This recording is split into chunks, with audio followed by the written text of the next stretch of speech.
punta tayo dito sa mga tanks. Yan, ipa-farm tour ko kayo kasi matagal na tayo hindi nagpa-farm tour. Dito, meron tayo ditong AFR. Yan, Beneful Red na breeder. Yan, mga breeder. Actually, nanganak na nga oh. Nanganak na ba di? FR. Anak. Malaki FR. Oh. Mga tulo lang kabuk.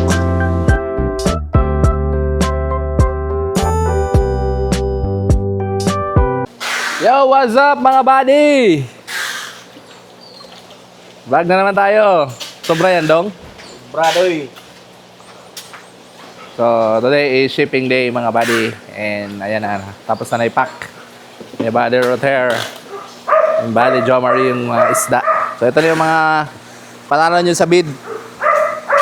Kaso wala tayong karton, kaya diretso na natin sa LBC mga buddy. So, ang ingay ni buddy. So, meron tayong i-reset dyan na dalawang tabs. Dito. Pause ko muna mga buddy. So, dito mga buddy, i-reset natin to. Ito na yung mga water lily natin, oh. So, stable na. Ayan. Tapos dito, maraming fry ng P-Dirt. Hindi pati buddy Ken. Yung mga fry ng P-Dirt. Ayan, kasi re-reset din to. Tsaka ito. So, dito tayo mga buddy. Ay ko. Ayan o. Kaya dan.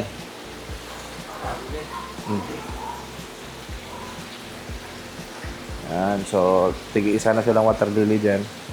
So dito, kailangan natin i-reset mga breeder na ng dragon, mga buddy. Mga dragon natin na Vietnam imports dito. So dilipat natin dyan. Actually, pwede na yan lagyan ng isda. Dito naman is reset na. Ito naman is lalagyan natin ng full gold. So ito, meron mga crayfish dito na puti oh. Crayfish. So stable na tong tubig, pwede na to lagyan ng isda. Dito kaka-reset lang kahapon.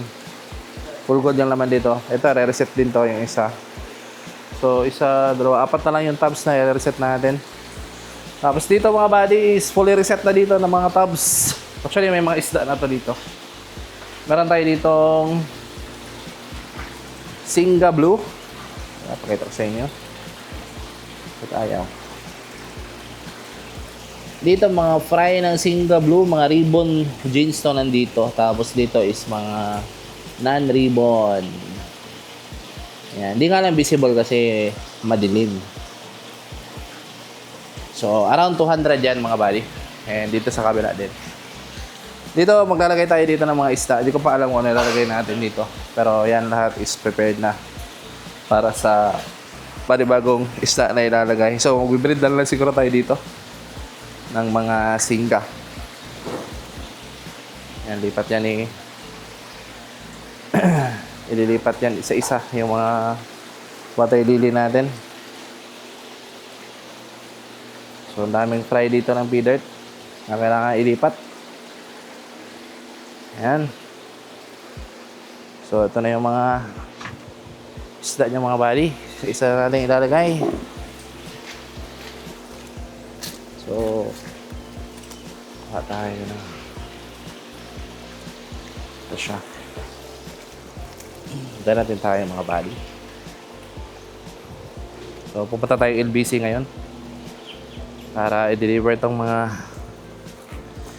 isda niya. Kasi wala tayong karton. Kaya sila nang bahalang magbalot niyan mga buddy. Bibigyan natin sila ng trabaho doon sa LBC. Dami nito. Around 50 plus siguro to. Mga panalo nyo sa bid. Yan siya. Right. So dito tayo. Ito tayo dito mga buddy. So ito yung last video natin. Mga P-Dirt. Ayan o. Ganda ng tubig nila oh. Green na green. Yan siya. So may mga breeding din dito ng mga full gold. Basic breeding lang itong ginagawa nila dito. Ayan, yung mga full gold dyan. Ito ano to? Full gold din. Yan o. Mga maliliit pa. Dito, meron tayong EBT dito. Albino Blue Topaz. Yan siya. So, nanganak na pala yung ating Silverado Red Tail. So, ito yung Silverado Red Tail natin. May silver siya sa katawan, mga buddy. At andito yung fry niya. Napakadami. So, binuga niya lahat dito. You know? Visible ba? Ayan siya. So, ang daming Silverado Red Tail niyan, mga buddy. Galing yan kay Boss Tagum Gapis. So, binigyan tayo ng ganyang isda para meron naman tayong bagong strain. So, ayan, ang anak na. And then dito, meron din tayo ditong short body na koi. Ayan, feathered koi pala na short body. So, galing naman to kay Boss Carlo. Ayan, shoutout kay Boss Carlo no, na nagbigay sa atin ito. Ayan siya. Napakaganda. Tignan nyo. Feathered koi na short body. Maganda sana yung kung kuan. Yung malaki talaga yung ears. Katulad nung feathered talaga na big ears. Ganyan din yung project ko dati. Noong 2020 yata yun. Or pandemic ba yun? 2021. Gumawa tayo ng big ears na ganyan. Kaso nga na wipe out na. Kaya ayan, try natin i-develop yan ng big ears. Dito meron tayong bluegrass. Ayan, mga bluegrass.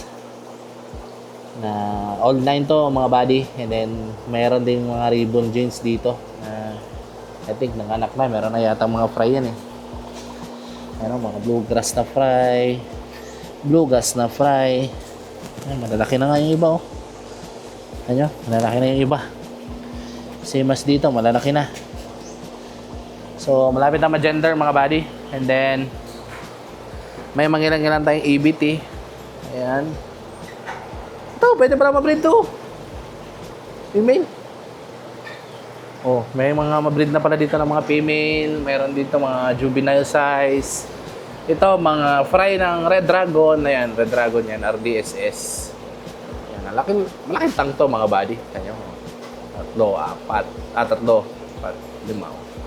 Almost 6 na, anong tawag yan? Dangkal ba yan? O, basta, malaki yan. Size kasi nito is 28 by 12 and then 8 yung parang width yata, tawag yan.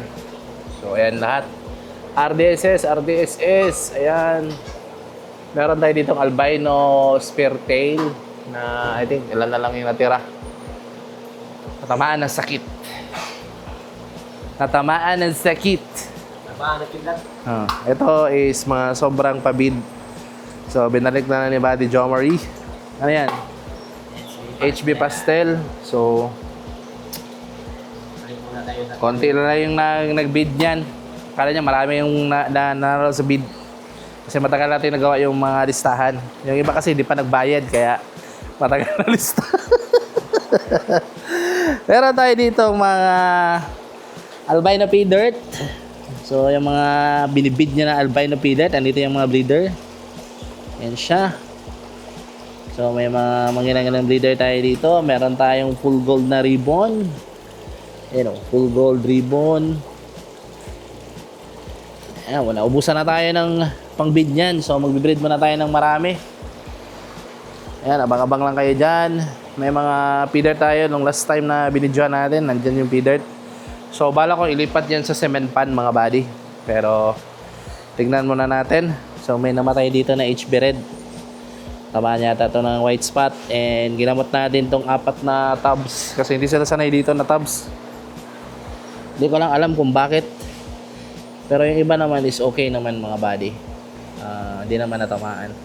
May mga sign lang na pag nag-white spot yung isa, malamang sa malamang is magkakahawaan yan. Kaya ginamot na natin agad. Yung treat natin dyan is asin lang. Wala na tayong ibang nilagay. So asin na yung nilagay natin kasi pag sobrang maraming danyos yung ilalagay natin, masisira din naman yung isda. Kaya hindi na natin nilagyan ng marami pang anik-anik na gamot ng isda. So dito is wild red. And kunin natin to kasi nahulog yung kanilang chubby. Ito. Yan, mga breeder yan ng wild red pero maliliit pa. Sineparate ko lang para hindi masama sa feed. Kasi pag nilagay natin doon sa aquarium, panigurado, masasama yan sa feeding. Dito may albino feeder dito. Pinapalaki pa. Yan siya. Tapos dito, punta tayo dito sa mga tanks. Ayan, ipa-farm tour ko kayo kasi matagal na tayo hindi nagpa-farm tour. Dito, meron tayo ditong AFR. Ayan, albino full red na breeder. Ayan, mga breeder. Actually, nanganak na nga oh. Nanganak na ba di? FR. Anak. Nanganak kay FR. Oh. Mga tulo lang kabuk. Mga tatlo lang yung anak. Dito tayo mga buddy. So meron tayo ditong Singa Top Sword. Ayan, mga Singa Top Sword natin na pinapabid natin. Meron din ditong Top Sword na YKC. Ayan. Ang iba dyan is wala nang laman. Ito, double sword yata to. Na, hindi ko alam anong ID. Ito din double sword. Maraming anak oh. Ayan siya. Meron ditong top sword. Spear tail pala to. Kita ko sa inyo, spear tail natin. Ayan, off ko na natin to para yan, off natin. Ayan yung mga spear tail natin na galing Negros. Napadami na natin mga buddy. Pero isang batch lang kasi after nanganak nung babae, after 2 weeks, manganak ulit siya. Pag kinabukasan, tumalon yung isda. Kaya hindi na natin na wala na siyang follow-up na fry. So ito lang, first batch lang. Pipili na lang tayo dito ng female kasi yung male doon is buhay pa naman. Dito tayo pipili ng mga female. Ito yata yung female, ito yung mga male. So pwede din tayong kumuha dito ng breeders mga buddy. Wala namang problema dyan kahit magkapatid. Basta yung gagamitin nating materials is solid talaga. Dito may mga YKC roundtail tayo dito na pinapabid. Ayan, kasama yan sa mga bidding natin. Yung YKC roundtail. Ayan siya. Makadami yan mga body. Tapos, konti na lang. Ito, mga top sword na to na Singa. Excuse me. Tapos, dito, mga RDSS. Ayan, mga RDSS natin na pinapabid. Oh, di ba? Materials lang yan mga body. Pero solid. Yan, RDSS. Leopard pala to. Yan, Leopard. Yan, mga Leopard Dragon. Tataas, same lang din, Leopard Dragon. Wala namang masyadong bago dito. Halos mga fry lang. Yan. Halos mga fry lang yan dito. May mga Singa dito na mga juvenile size. The rest is puro fry na ng gapi mga body. Kaya ayun lang. So ayun lang update natin. At isasama ko na lang din to. Yung dating nagkaya natin ng chubby is meron ng isda dito mga body. Yung nakalagay is yung AFR natin na red ears na half moon. Ayan siya. Dali na kay Boss Carlo. Meron din tayo ditong dragon. Ayan, mga red dragon to. Na pure Vietnam imports. Ayan siya. Same as dito. I think dragon din to. EBT pala. Ayan, mayroon tayong breeder ng EBT dito. Na ribbon jeans. At ayan, sinisimula ng i-reset yung ating mga tabs. Paniguradong lalaki na naman tayong bill natin dito sa tubig.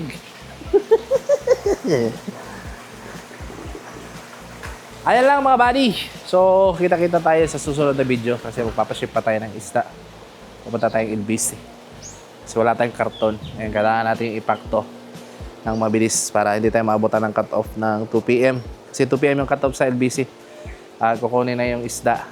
Yung mga parcel para makahabol tayo ngayong araw. Ayun lang mga buddy. Bye. Fish out.